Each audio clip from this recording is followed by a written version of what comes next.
Hey guys, thanks for tuning back in here. I saw this editorial on Bounding into Comics by a Connor Tomlinson, and he has an opinion about the argument for just making new characters as a solution to the perceived lack of diversity and the problem with reimagining A-list characters in comic books these days. So, a quick, brief recap. Over the past 10 years or so, you've seen a lot of identitarian, politically charged people make comments and insinuations and outright accusations that the comic book industry is somehow not diverse enough and needs to have characters that are more representative of a diverse society. And usually this isn't really ever met with a solution per se. It's more of a Batman is too cis white male, okay, or Superman is too much of a patriarchal figure, and so they typically get on social media and are extremely loud and make a lot of noise and make a lot of people uncomfortable. And so the mandate comes down that we're going to prove that we aren't racists and we aren't sexists, and we're going to do that by reimagining A-list characters. And so, see, we're going to take Thor and we're going to make Thor a female because, girl power, and we're going to make a big deal about Iceman being gay, and that's going to be like a primary characteristic of him, and not anything else about who he is as a human being. And again, this isn't about whether or not that's right or wrong. Okay, it's a matter of, is it good for comic books in general, and is it something that's going to serve the loyal fan base that has been reading comics and collecting comics for the last half of a century. So because these books typically fail, they don't go for very long for the most part, and no one buys them, and retailers are stuck with copies that they can't return. The argument goes that what we need to do, and especially from Comicsgate type people, what needs to happen is that they need to just make new characters. If you want a lesbian Muslim superhero figure character, make a new one. Okay, don't take Wonder Woman and convert her into that as a reimagining of Wonder Woman, because it's not Wonder Woman. Just do something new and do it well, and if it's good, it's gonna succeed. Now that's the argument that people like Comicsgate people typically try to make. Now Connor is saying that this whole opinion piece is that that's an irresponsible argument to make, and the reason why he says that is actually pretty interesting. He says that the reason why this is an irresponsible argument to make is that the writers themselves these days are identitarian, politically charged people who are incapable of separating their personal politics and worldview and world vision with a job that they have to do. Okay, they basically are like the burger flippers that can't serve you a McDonald's hamburger without telling you that you're a racist. And so therefore every burger that they put out is going to come with a wrapper with writing on it saying this was made by a diverse person and you're a racist if you don't like it. Okay, that's kind of the argument that he's making, only with writers these days, according to Connor's philosophy, are just not capable of doing that. It's not that they're not necessarily talented. It's like, as he says here in this top line here, to appease the new school of identity-obsessed writers within comics, the assertion just make new characters has been upheld by a happy medium to spare existing titles from corruption by contemporary politics and open new avenues for prospective writers to give fans with breakout stars. And so I'm not going to get into the weeds with this. I mean, this thing goes really in depth. Connor has a very high level of writing here that is not easy to follow. Let me just say it's typically not your typical comic book fare. But I have thoughts on this. And I think that he's actually seeing this in a way that maybe isn't the most productive. Now, his solution to all this problem is because you have writers who are too stupid to do their jobs properly, is to, instead of giving them free reign to make new characters, try to focus on taking the existing characters and making better output. Like with DC with the Black Label, he mentions Black Label, DC Comics, and this is going to solve the problem of sales, because when you have the new characters that are being made by these writers who are incapable of being professional, what it does is it produces a product that doesn't sell, and it achieves a political gain, not a capitalistic monetary gain, thereby damaging the very underpinnings of the entire industry.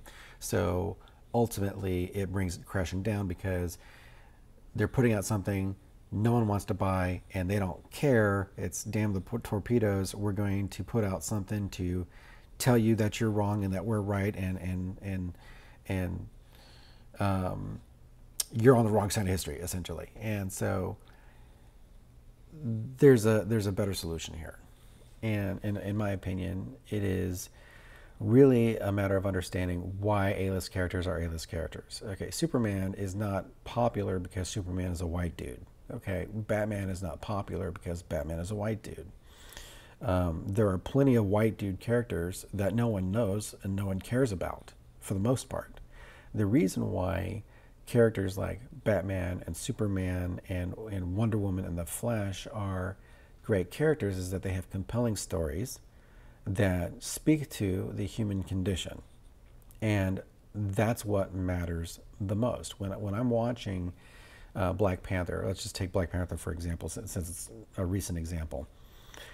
I don't care that Black Panther is African. I don't care that Black Panther is male. What I care about is Black Panther is a individual who is trying to find himself, and he's wrestling with his role in his society and his role in life, and the huge responsibility that is being placed upon him as he is trying to lead an entire country in a very unsettling world and unstable world. And that's what makes the character compelling. That's bottom line. And if you're going to make new characters, you need to make them compelling. This Snowflake here, for example, is not a compelling character. Actually, I don't think this is even a serious character. I think this character was meant specifically as a way to set fire to several $1,000s to piss off your boy Zach. Okay, I truly believe that, because if I were to write a character to try to appeal to the types of people that this is supposedly appealing to, I would not do anything like this, because I feel like this is insulting and I think it's condescending. So from a perspective of what it's announced to be trying to do, it fails horrifically at that. So consequently, I feel like what we need to do is get writers to get their heads out of the rear ends and understand that you can write things that speak to the human condition, and you can create characters that speak to the human condition that are also visually diverse, okay? And have different politics and have different genders and sexualities and different religions and different heritages and different backgrounds and different socioeconomic status. You can create characters that look exactly the way you want to look and are from exactly the same place you want them to be. And as long as you take those characters and speak to a human condition and something that people can identify with on a base human level, then that character is going to be successful. That's why Miles Morales is successful. It's not because Miles is biracial. It's not because Miles isn't Peter Parker. It's because it's a really well-written character that appeals to many people.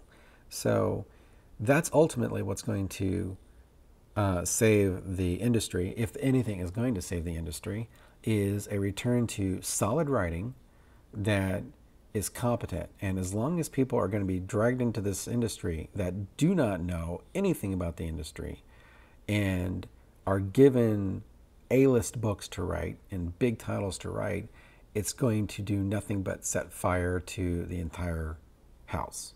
And so the solution is not to make better A-list characters like what Connor here is suggesting. It's just a matter of making characters that appeal to as broad a human experience level as possible.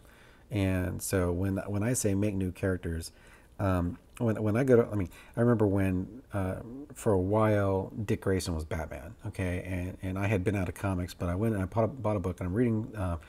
It was Batman and Robin, and they said, "Oh, it's Dick Grayson as Batman because Bruce Wayne is off doing something," and I was irritated because that's not Batman. Dick Grayson is Robin or Nightwing. He's not Batman. And when I'm reading this, I'm thinking, I'm reading an imposter. I'm not reading Batman, okay? And Dick Grayson looks just like Bruce Wayne, okay? He looks just like him from a racial, gender perspective. He's exactly the same person. But to me, that was not good enough. And it doesn't matter if you make him Asian. It doesn't matter if you make him black. It doesn't matter if you make him Native American. It doesn't matter, because it's not Bruce Wayne and it's not really Batman. And so consequently, if you want to address the perceived lack of diversity, make new characters. That is the correct argument to make. And you can be flippant about it in a Twitter message, but you need to make sure that when you say make a new character to address the perceived lack of representation, that requisite to that is a talent for writing. So I don't believe that we should coddle a bunch of imbeciles who don't understand what they're doing and are incapable of doing what they're being paid to do. Okay, that's not the solution. Fire them or bring in people or train them to actually learn how to write properly. And if you can do that, then we'll be great. Okay, if you can do that, we won't have Spider-Woman beating up on a minor. Okay, we won't have Spider-Woman, or we won't have a minor dressed like Deadpool making highly offensive remarks. That's a bad writing situation that has nothing to do with the character Spider-Woman.